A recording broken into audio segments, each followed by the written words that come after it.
The road to Emmaus. Now that same day 2 of them were going to a village called Emmaus, about 7 miles from Jerusalem. They were talking with each other about everything that had happened.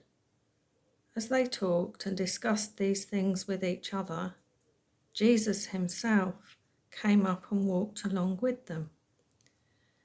But they were kept from recognizing him. He asked them, "What are you discussing together as you walk along?" They stood still, their faces downcast. One of them, named Cleopas, asked him, "Are you the only one visiting Jerusalem who does not know the things that have happened there in these days?" "What things?" he asked. "About Jesus of Nazareth," they replied. "He was a prophet, powerful in word and deed before God. And all the people, the chief priests and our rulers, handed him over to be sentenced to death, and they crucified him. But we had hoped that he was the one who was going to redeem Israel. And what is more, it is the 3rd day since all this took place. In addition, some of our women amazed us. They went to the tomb early this morning, but they didn't find his body. They came and told us that they had seen a vision of angels who said he was alive. Then some of our companions went to the tomb and found it just as the women had said, but they did not see Jesus."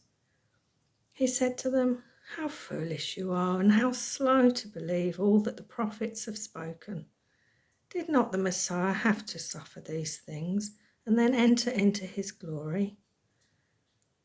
Beginning with Moses and all the prophets, he explained to them what was said in the scriptures concerning himself.